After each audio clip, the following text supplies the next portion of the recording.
my major was sculpture. And so, round things were not ever what attracted me. And not only that, shiny is not my thing either.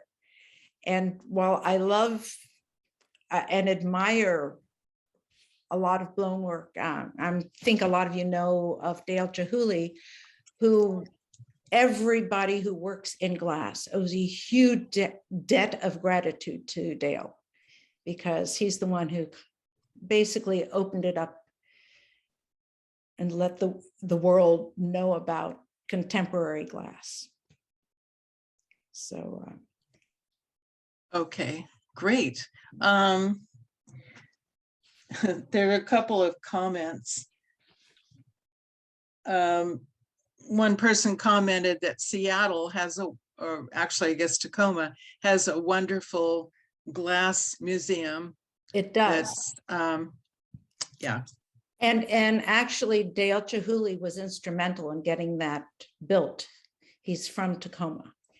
And you can watch teams of artists blow glass there. And glass blowing has become much more than I have said that it is. It can be an extremely sophisticated endeavor. And often what you do is you blow with teams and you can do amazing things. We had a comment that one of our participants hopes you have solar and a heat pump. I don't. But it's interesting. I think about that, but when I have my kilns on, they're actually on for a quite short period of time, for the most part. And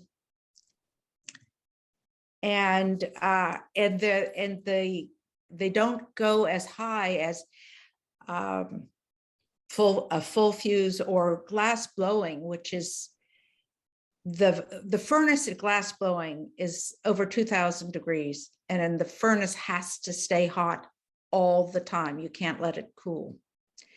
And the glory hole, which is where you do all the work, is at about 1900 degrees. So the energy use there is astronomical. And what I do is really relatively mild. There was a comment too about natural materials becoming such marvelous art. You start with the frits and the powders, and then you have this gorgeous art. Well, that's been going on forever. Pate de Verre is an ancient medium. It was first developed by the Egyptians, the ancient Egyptians. And, that the chemical makeup was slightly different, but the paste and the process, which they did with they didn't have electric furnaces, they didn't have kilns, they had fire. And, they were able to create beautiful, usually beadwork, etc. And the Romans were the ones that developed glass blowing. But they were using fire, with bellows to get it hot. But so, there's a lot of beauty. If anybody ever gets the chance to go to Corning, New York, they have a comprehensive glass museum that starts not only man-made glass, but natural made glass from volcanic eruptions, etc. And it's spectacular, and then you understand kind of all the nuances that glass has had for all these years. So you, did you study this type of glass making before you started doing it, or as you were doing it, or Well, both? that will be in my PowerPoint. Okay, all right. And I don't know if we should start that now or. I don't know. I have a question I don't quite understand about Corningware in Corning, New York. Okay, Corningware is a very specific glass that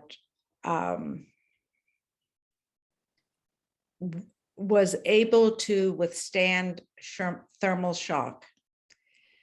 And Corning, the glass, so that was developed and it became very popular. They made dishes out of it. But Corning labs are scientific labs, and they develop materials for the space industry, for the they're the ones that develop the threads where light just travels infinitely on the thread, and they have flexible glass, you know, all the artists are salivating to get all of this stuff, but it has to go through the scientific community first before it gets available to the artists. Oh, I didn't know they provided any glass to artists. That's amazing. Well, after a certain point, glass isn't super secret, or a type of glass isn't so secret or isn't so rare, so that they put it on the general market. And when I say the general market, I'm specifically, you know, certain glass distributors. Okay. Well, I will make you host again. All right. And we haven't had more than one join in the last while. Okay. I will say, people, if you have during this PowerPoint, which I think is about 20 minutes, if you want to if you have any questions during that time, you can just type them to Jan.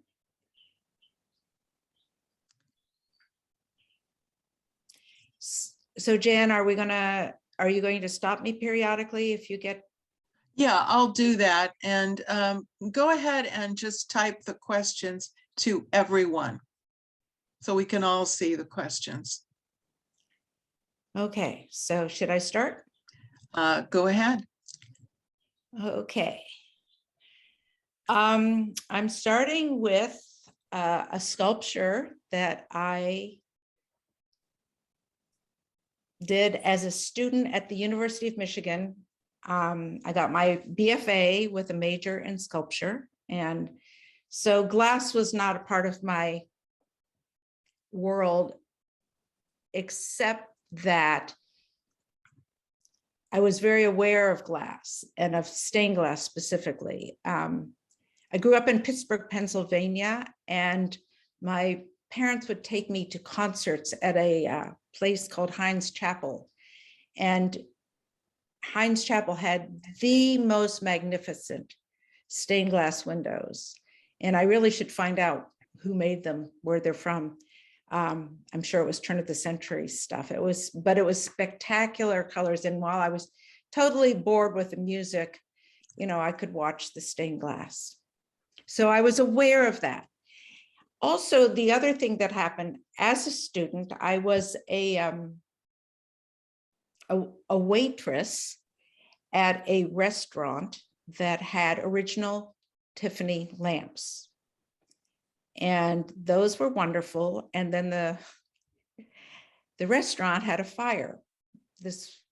And someone stepped in, and this local person said, I can repair these lamps, because if you know anything about stained glass, it's put together with lead channel. And so if you have a fire, the lead melts.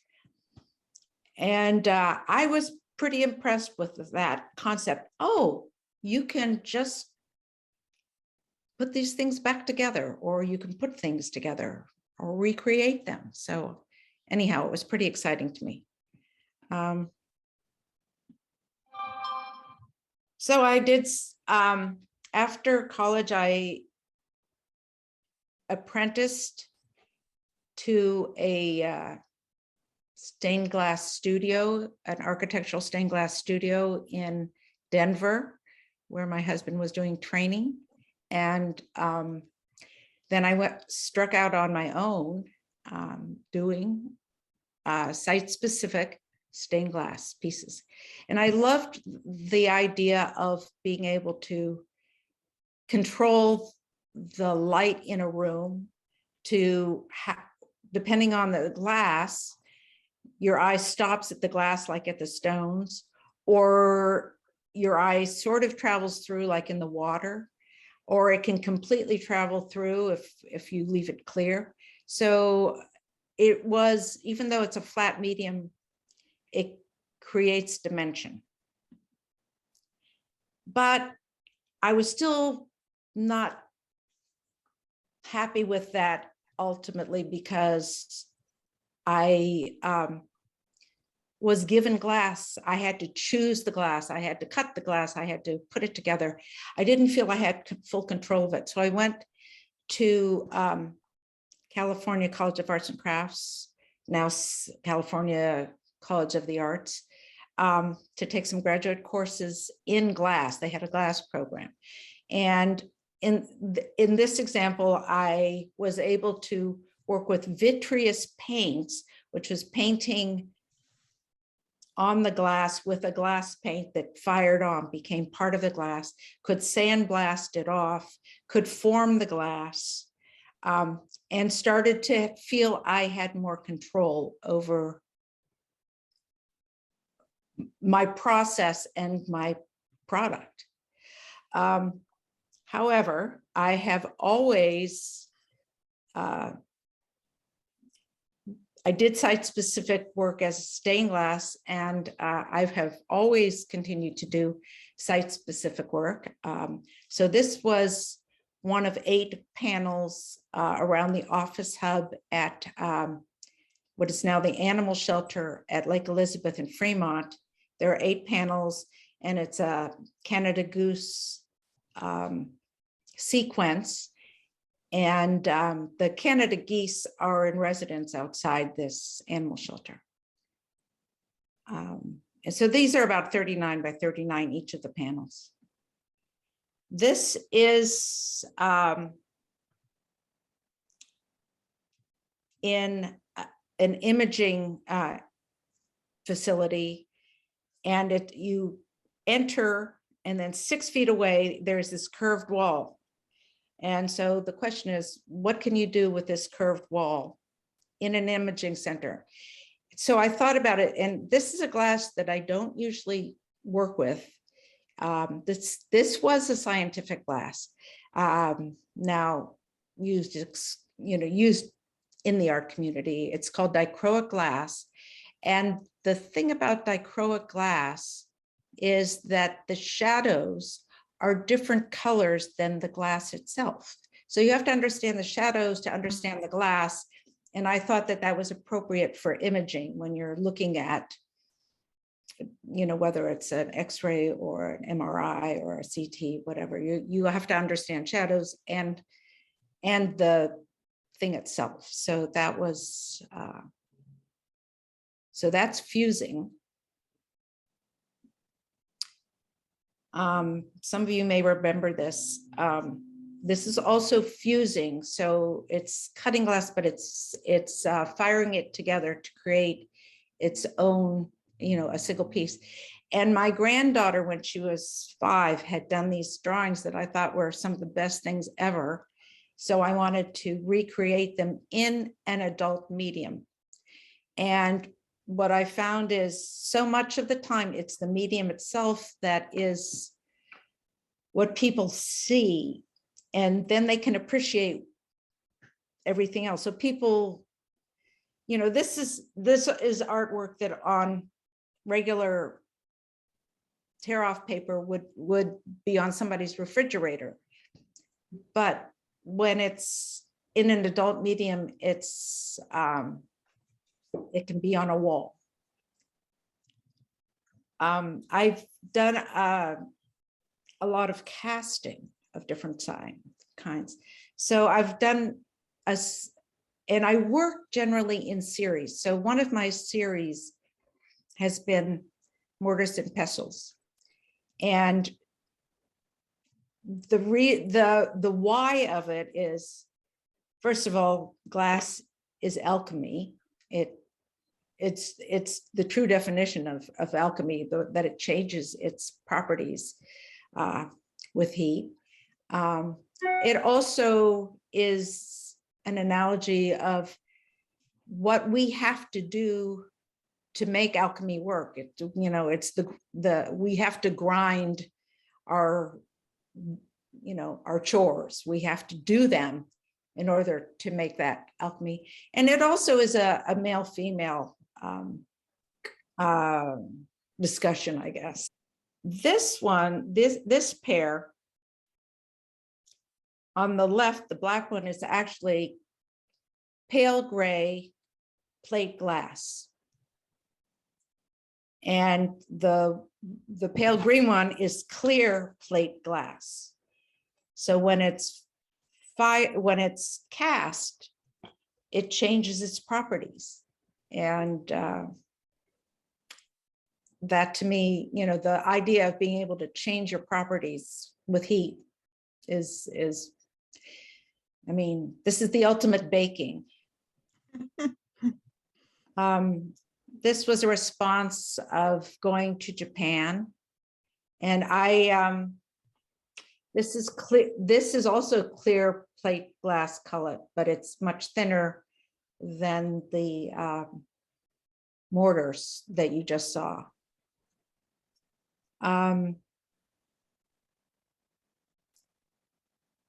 I was teaching at the time, and I was invited to the Bullseye factory in Portland, which was making compatible glass, which means glass can, if glass is compatible glass, it will expand and contract at the same time, so it won't crack in the heat.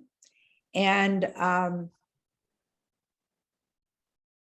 went to the factory, and they were making the frits, and I had been using some frit, but then they were throwing away what they thought was contaminated powder at the end. So they were cutting off the ends of their sheet glass, putting them in the sorting machine grinder, small, medium, large frit, and then there was the powder, and they were throwing the powder away. And I said, please don't throw it away. Let's see what we can do with it. And they actually sent a bunch to my class at Longini, and we started using it. But that's when I started using, creating these low fire pieces. And this first series is having to do with vessels and relationships, because these are two halves of vessels that aren't exactly alike. And that's why you can see the handles are a little different. And I think of it as a relationship type of thing. So the other thing that I like about these is that they don't hold water. So I didn't want them to hold water. I didn't want them to have a flower in them. So this series kind of grew. These are 3 feet tall, and they're now in the permanent collection of the Triton Museum in Santa Clara. And this is also 3 feet tall. there was a period of time that we were very lucky in that my husband's parents and my parents all lived to, mature years. But we knew that that also meant that we were going to lose them all pretty quickly, which we did. And so how do I express that? As an artist, as a writer, people write poetry or stories about it. As an artist, we create work, visual work about it. So I created this series of, I called it my Falling Leaves series. And the idea of transition and transformation and movement. And I thought leaves were a good analogy. And these leaves are molded from the Magnolia grandiflora, which is the street tree in Fremont. But it's also kind of the quintessential leaf. So you don't think of, oh, that's a Magnolia grandiflora. You think of it, oh, it's a leaf. So that you can think beyond, I am hoping, what each leaf is, but what does this composition try to say? And I was given a fellowship, and the only thing I had to do was have a solo show at the Triton Museum. So I did, and I did all these leaf installations. And because of that, they put me in the rotunda where all the walls were round. So that worked out. There's some questions. Maybe the best time would be at the end of your leaf series. Okay, I think there's only one more. So this is leaves going through frames, so kind of the hardware and software of your brain. Your thoughts going through the mainframe. So what is, okay, now we're at the end of that. Okay. Question about hanging the leaves. So not this one, but the prior ones. How did you hang the leaves? Is there a piece of glass that they're attached to, or are they separately attached to? Okay, they're not that elegantly attached, but what I used was neodymium magnets. And if anybody knows what a neodymium magnet is, it's the magnets that magicians use. And they're incredibly strong, and they are, I forget what the term is, but you turn them one way and they will repel something, and you turn them the other way and they attract something extremely strongly. And you can use very small magnets to get that. And so I use a metal washer that I can attach to the wall. And then I glue a neodymium magnet onto the back of these. So that's how I did it. I think that there are more elegant ways to attach leaves, but I never got there. Let's see, there were a couple of comments about the casting. One person said, really nice casting. Some of us have seen the animal shelter pieces. There was an earlier question about a piece that was in an imaging center. Was that in Washington Hospital? Yes. Oh, okay. One is hoping that one never sees these things that are behind the doors, where if you're there, you're already a patient. Yeah, although you have some work in the waiting area for the mammograms at Washington, and so some of us see those. Your mammogram, which is fortunately for most people an annual thing. It's not but it's not something that is in a general waiting room. And you'll find that a lot of I've done a number of healthcare pieces and in several hospitals and medical offices, and it's kind of my contribution to healthcare, I guess. Well, but- it cheers us up while we're waiting. Well, apparently they've done studies on it, and original artwork is contributes to healing in shorter stays in hospitals. There's a comment. This is breathtaking science, art, functionality, a reflection of life and community, from Kate. Oh, thank you. Very deep. And then a question, how did you get these leaves to look so real? Well, I molded them from real leaves. And so that the veining was there and the shapes were there. And then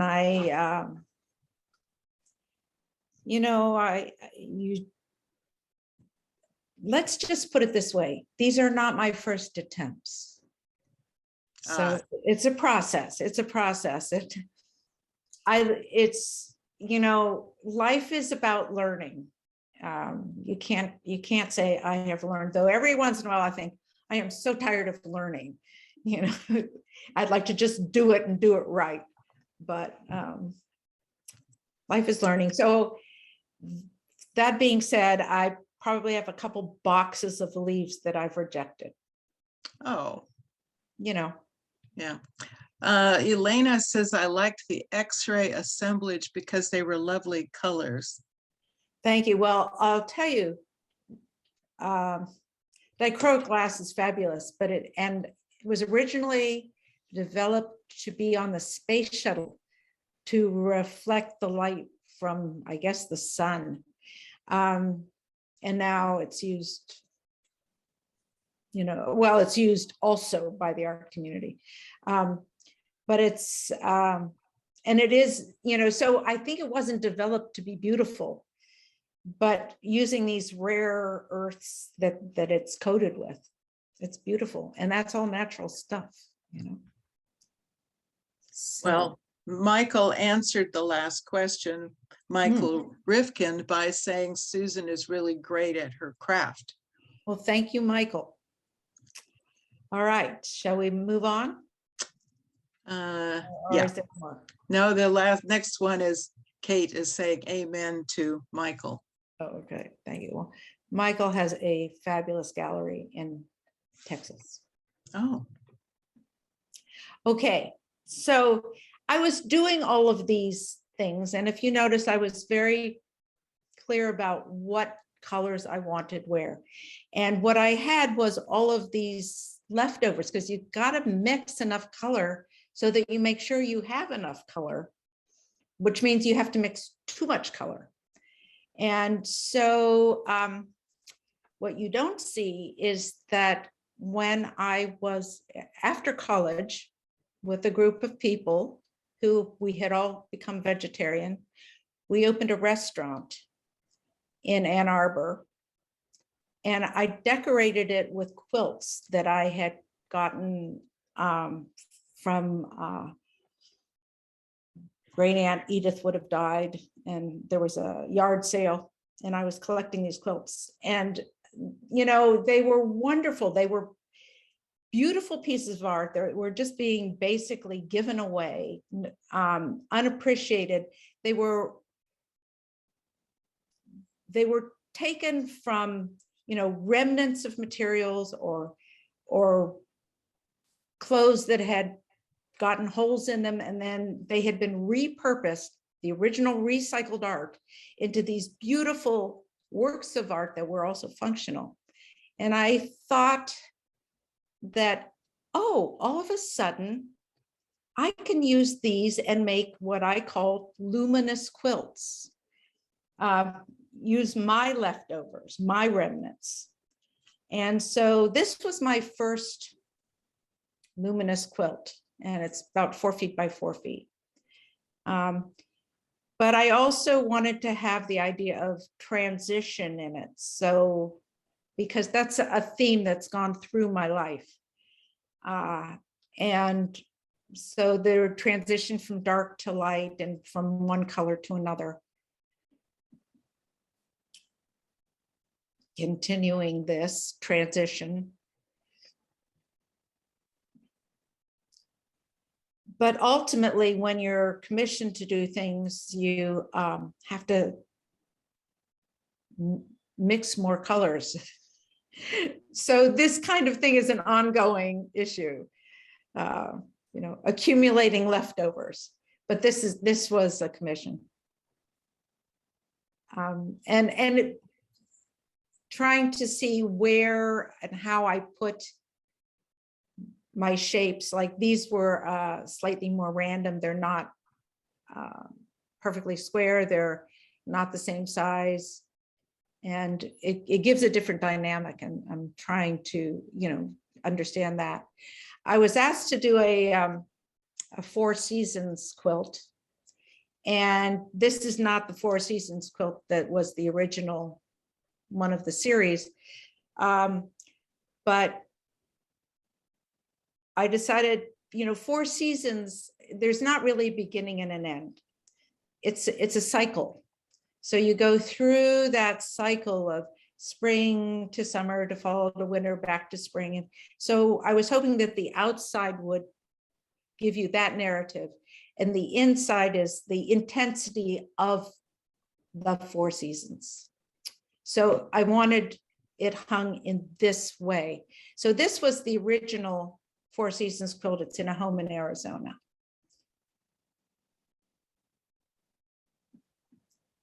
For those of you who have been to the Women's Center at Washington Hospital, this is my harmony quilt. And this has 6 different patterns.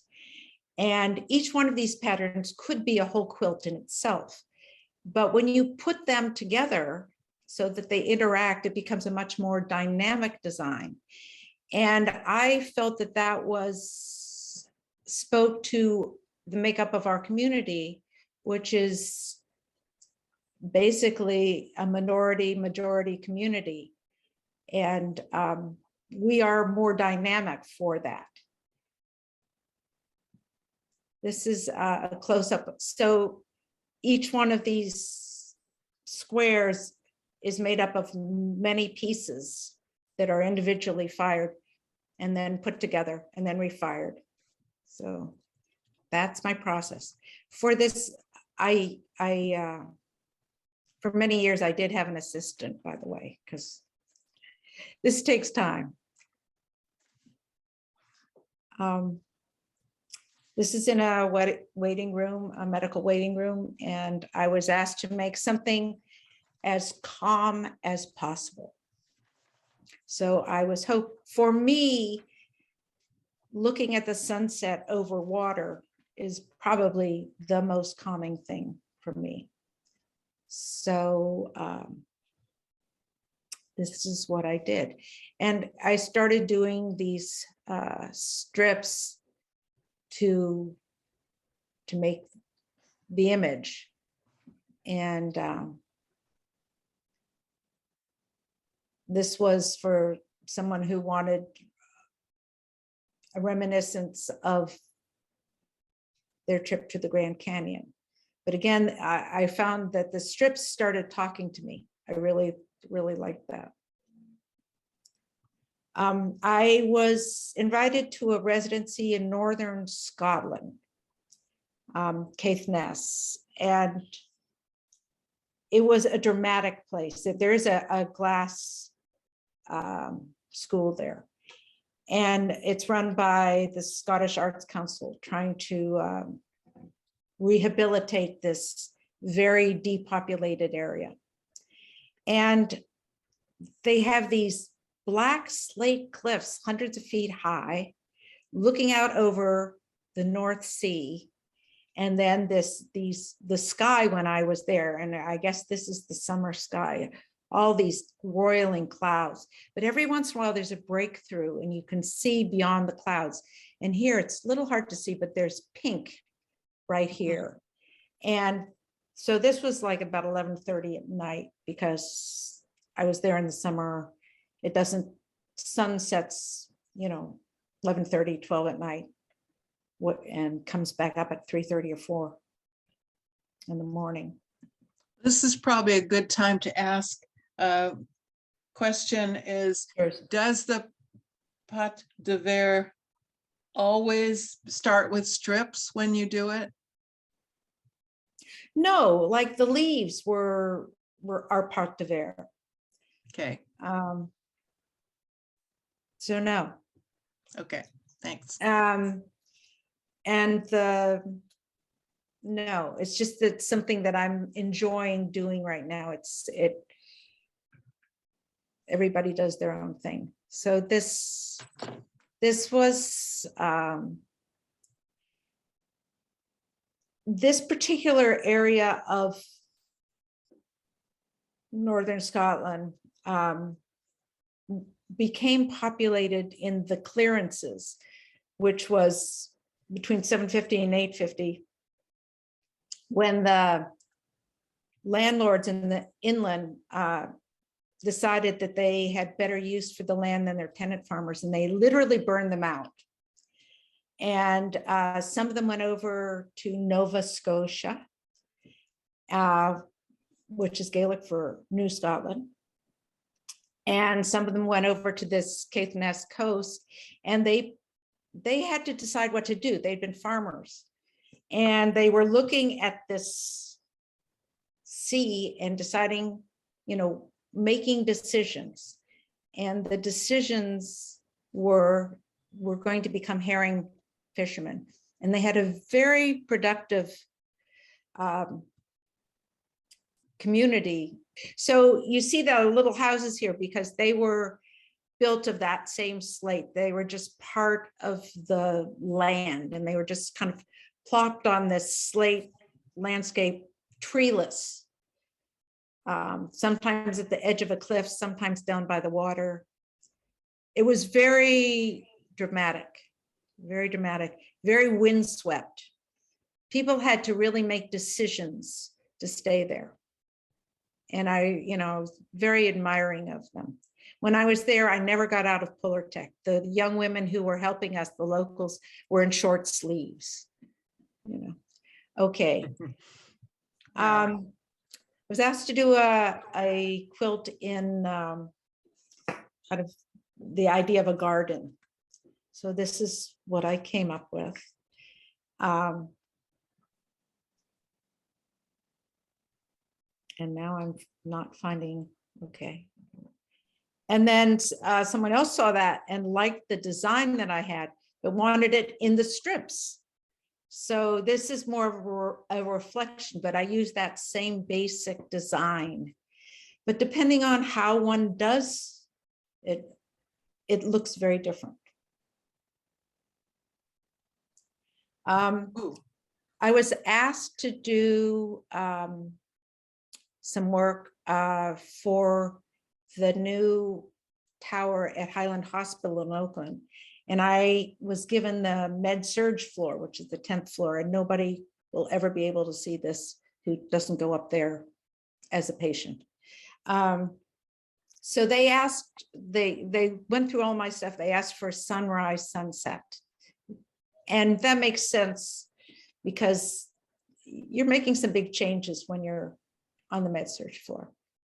So this is sunrise, this is sunset. And then I had a lot of leftover strips. So what do I do? Well, let's find out. And so this was the beginning of this vessel series.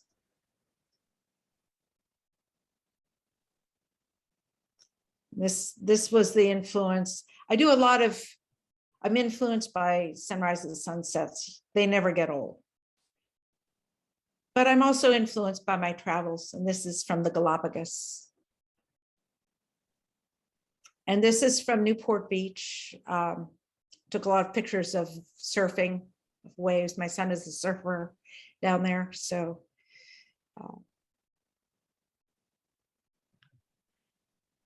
And then I decided to, so I have lost an image, and maybe it'll come up later. But I decided with all my leftovers, I was going to make them into strips. So I made a ton of strips. And then what am I going to do with them? I decided to go back to quilting, but do it in a different way. So I'm doing it on edge. And it's funny how I started to do the outsides. And then as you get closer and closer, like it's hard to fit things in and you just start stuffing stuff in. And I thought, well, that's a really good analogy for my life. You know, I think I know where I'm going and I'm really structured, but by the time the end comes, it's like, let's just make it work. So that was my first one. This is one that I'm doing now. It's about 20 inches by 44 at this point, but I've kind of let myself say, I don't know if or when it will ever end. So this is just something that I'm allowing to grow, but it's that same principle. You're the Mrs. Winchester of glass. Yes. Right now, I am just starting on a commission, 2 installations for the Masonic Home in Union City. They have a new facility. This one is for memory care, and it's a 10-foot ceiling, and I superimposed my design on it, on where it would go, and so I could see how big it was going to be, et cetera. And we decided to go pretty realistic because these are people who, they remember Mission Peak. They know Mission Peak. They remember Mission Peak. It gives them a sense of being there and being outside. So we decided that we would go more realistic. And then this one is 6 feet by 6 feet, and that's going to go upstairs on a 16-foot wall in the high level assisted living. So they're very similar, but this one is the spring as things are turning golden. And this one is for the harvest moon. And I have a lot of pictures of the harvest moon in the fall. That is the full moon that comes up before sunset. So you get the hills, you get the reflection, the real gold in the hills, and you get the full moon. So that's where I'm going with that. But I needed to figure out, okay, I want to be more realistic. So what does that mean? So I'm going to just show you kind of my building blocks here. I do glass sketches. So I'm doing a bunch of elements here and starting to put them together.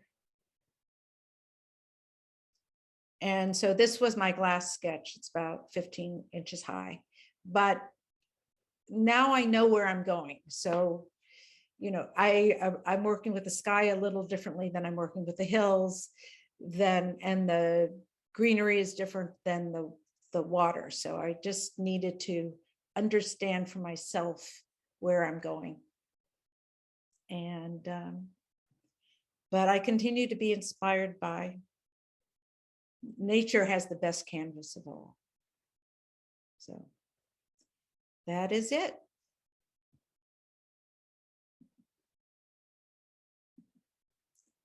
So does anyone have any questions? I see Jan is on the phone.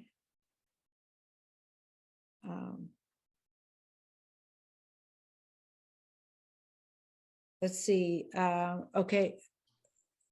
Thank you, Kate. Susan, I'm just blown away. I am really, glass has always been very special. I have a nephew that's a glass blower and I've always tracked the glass, but I'm just amazed at the growth, the science, all the stuff that goes behind it, artistry. Wow. Very Thank you. You know, when I was teaching at Ohlone, some of my best students were engineers. that were taking hiatus because they understood all of this stuff. And in fact, Nancy Ruskin's husband, Dan, was a NASA engineer and took my Oh, I class wondered. I know several times. she's a big time glass lover. Yes, and Wow. so Dan and I would talk about geeky things like coefficients of expansion and stuff like that. So did you But start it out with allowed first him, degree? his understanding of this stuff allowed him to do amazing work. Oh, oh, wow. So, I get it. I mean, I don't personally get the science end of it, but I get the respect for it because it's like a whole nother toolbox no one else has. I love it. well, Very thank special. you, thank you. But I have to say that glass is a very seductive medium, and even if you don't produce it, people are attracted to it. It's beautiful. Mhm. And what I like about it is the way I work, it isn't shiny, but the light gets stuck in there and then gets thrown back out, so it glows. I It's like all that. about the light. I agree with you. It's all about And the light. but everybody has some special thing that they do. I do the cheap shot. I can do something that everybody thinks is so beautiful, but everybody, I mean, what's more important than being a teacher and helping our children, or or being a Well, you parent, keep giving back to the community too, which I or love. giving back to the community in any way. I mean, so we all have our special gifts, and I want people to know that, to remember that you all have your special gifts. I just have one that people see. Now, did you make a decision that you're gonna, I mean, how much time do you spend on this? Is it like a season of life where you go in and out of it? Or is it like X number of hours a week I'm gonna dedicate to this? I mean, how do you plan your life around this? Look, this is It's really project driven. intensive. It's project driven. So like now I'm doing these large installations for the Masonic home. And so, I've, Oh, up on the in hill. my head, I've said, okay, I have to get this much done. There's a whole lot of fusing that has to go on, a whole lot of kiln work. So I know that I have to get a certain amount done every day, or enough to put in every day. So, Okay, I have a question. yes. Translate Pate de Verre from the French. Paste of glass. Ah, So, And there are quite a few comments about how wonderful this has been and how much people like your glass, and that the pieces you do are amazing. well, One thank after you. another of those. Well, thank you. And like I said, it's a cheap shot because glass is amazing. And because I was so attracted to it, that was why I chose it as my medium. So, I'm an art major, and a lot of it was just finding my medium. And once you find your medium, then that's it, and life has been good to me, and my work has centered around art, if not glass itself, whether it's teaching or being an administrator, working with the city to do public art, to be an administrator for public art. I just think that it's really important. So it all kind of meshes together. Something I noticed is the longer I look at your pieces, especially the ones that are like a kind of landscape, the more I see. Thank you. Things start to appear and keep appearing for me. I imagine that's true for probably everybody. Well, thank you. I think that, again, when I put that's one of the reasons why I use multiple elements. They all kind of interact and speak to each other and have something that has much more complexity for me than some single piece. So, that's what I do and how I try to grow things. There are fewer people on now, and I'm wondering if if anybody would like to unmute and ask a question. Okay, I just wanted to know more about what specifically makes this process, what as opposed to a different process in glass. Is it just the powders, or what else about this is the Pate de Verre or Pate de Verre? Well, since it's called paste of glass, yes, using powders in a binder to create a form. But glass can do or be anything. So that's it. That's the definition of this specific process. Now, a lot of Pate de Verre is in a mold and fired to a higher temperature, so it's a solid piece, but it still has this sense of glow as opposed to shine. Right. There was a question I missed earlier. Hi, Vaishali. Does the glass tend to stick to the molds? So the mold that I use is a plaster silica mix, and that mix pretty much falls away. Well, doesn't fall away, but you can take it off pretty easily, and then you wash it off. But it does sometimes take a certain amount of polishing to get it off. But I'm thinking of like my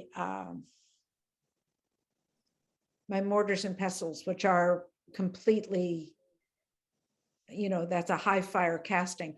The lower fire molds that are the Pate de Verre, the low fire Pate de Verre that I do, things don't stick that much. And so a lot of it has to do with the temperature. Okay. Vaishali had a question. Yeah. So Susan, I wanted to know, when you mix your colors, do you use the frit like the O1 or the O2 straight from the jar, or you use clear and then mix powders in it to make your colors? I usually use mostly clear and with powders but again, it depends. If I use 100% powder, it's very strong. Yeah. Much stronger than the frit. So that if you use a combination of frit and powder, it makes it stronger than just the frit. Right. And it also gives the color, but the clear gives the glow more because the powder won't give a glow. I sometimes use some colored frit too, but most of the time I use mostly or all clear as my number one frit. And you use that, is that the O1 or is it the O1? The O1. The O1 and then the O8 for the powder. Okay, great. Yeah, nice use to see it. you. I want to see it. I want to see it, Michelle. Yeah, soon, I hope. Okay. Anybody else? Kate? Yeah, so if we were to say launch a glass community, not everybody has kilns and equipment and expertise. If we were to launch this in Fremont, what would you say? Where would we base it? How could we do this? Is it the community college? Is it the artists themselves? What would you recommend? Well, I mean, we had a really lovely community. Vaishali was part of that at Ohlone. Okay. I don't know if there is a glass program there anymore. When I left, Carol Lawton took it over, and then she had to leave. And it was also taken over by an artist named Roald Hartman, who was a sculptor, but I don't know, especially in these last couple of years, there are certain things you can't do via Zoom. Like you can't, it's hard to make. Yeah, glass it has via to be in Zoom. person. So this may have been a program that collapsed. I heard that the program at California College of the Arts is collapsing too, that they're Oh, moving their facility to, they're moving everything to San Francisco from Oakland, and that they're not taking the glass program with it. It's probably the intensity of the equipment or the It's intense, fence, equipment intensive. It is, expensive. it's a very expensive program to run, especially if you're talking about blowing, which, like I said, that's just extremely expensive. Even back in the day, we were at Bay Area Glass Institute, we were spending multiple thousands of dollars a month on the bill, on the Power, yeah. So it really will take a sponsorship. right. Well, you know, basically, a facility. glass kiln work, not casting, because casting can take weeks in a kiln. So like what I do is one of the least kiln intensive and electric intensive ways of working with glass. But you know, you can also do lamp working. And in Fremont, we have Shirley Cook, who is a bead worker who's very good. But a lot of it, Kate, is the facility. Is one of the things It has to be that I want to say, and again, you know, it takes a village. You can't do things in a vacuum. And I have to thank my husband, who's been my greatest supporter.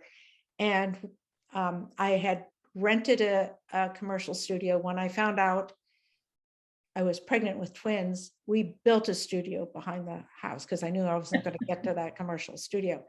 And to have a studio where you don't have to put things away, where you can have a project that can continue for a long time, that makes a huge, huge difference. And so what we would need would be a dedicated space where people, you know, that is not shared with any other medium. Things don't have to be put away. right. Oh, gosh, what an art form. Inspiring. It's a little bit of an industrial art form. Yeah, exactly. That's what I love about it. Okay, well, we're It's gonna have beautiful. to find some sponsors in space. There you go. Well, I have to say, when I was teaching, one of the things that really made me happy was when a student would say, I asked my husband for a tile saw for Christmas, you know, or a sandblaster or a kiln. It's like, you know, Yeah. Well, that was very gratifying to me. of course you would. Susan, would you mind running the video again that you ran at the beginning, another 2 minutes? Let me see if I can do it. Okay, Okay, so I have to be host, right? absolutely. I'm glad you reminded me. Now I have to see if I can find it, but I will try.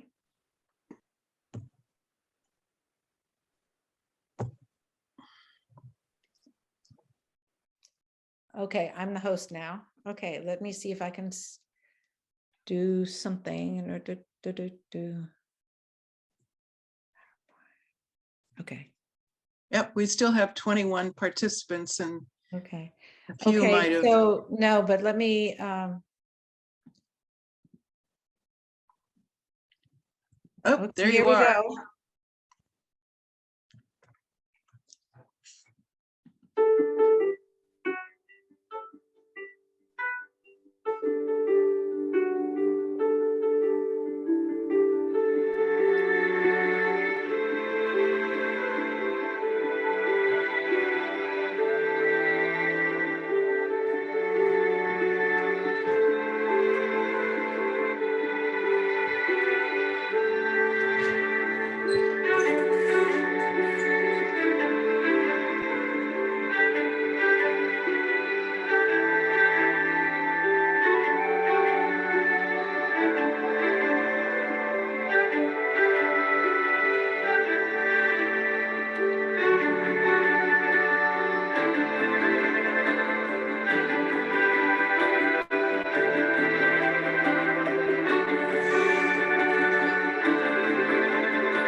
Wow, isn't time lapse wonderful? It is, so yeah. And so here's my little guy that I just made last week for you guys. Oh, you did? Yeah, I mean, I had to make a video. Right? So you needed to make something. I had to make something, yes. Okay, well, we'll take the video, send it to Lisa to put on the website. Okay. And oh, this was wonderful. Thank you so much. Well, thank you again for inviting me, and thank you everyone for participating and staying all this time. And I hope that you had a good time. And if any questions come up after the fact, how will you let me know? Maybe email you. Yes, absolutely. Okay, I can put that in the chat. Okay. Thank you, Susan. This was Thank just you. amazing. Well, thank You you. are amazing. You know, we all do what we do. That's what people, it's just that I do something that people gawk at. Susan, your work is gorgeous. Thank you, sweetie. So good to see you. It's good to see My you cousin. too. Ah, well, it's fun. It's fun. And if we, you know, that's what life is about. And at each point that I'm doing something, I realize, I would hate myself if I didn't try this. So, you know, that's been my modus operandum, is like, when I get to the point of feeling like I'm gonna hate myself if I don't try this, then I try something new. So that's what we should all do, right? Absolutely. That's what keeps our brains and ourselves young. Yeah, Absolutely. Okay, is there any other comment or question before we sign off? Well, I want to One other thank thing. also, yes, Just one Judy? other thing. Thank you so much, Jan and Yes. Elena, for bringing this to us. Yeah, well, this was just wonderful. This was a great experience. And I just wish that the presentation could have lasted longer. I'd like to see every piece you ever made, but Oh, no, no. I no. know that would be a little tough. So, But, and I have to say that Jan, you don't realize this, but Jan spent probably 4 hours with me yesterday trying to figure out how we were going to get all of this to work technically. oh, and then Lisa was. a And huge- Lisa, that was another couple hours, yeah. She bailed us out. Okay, I'm going to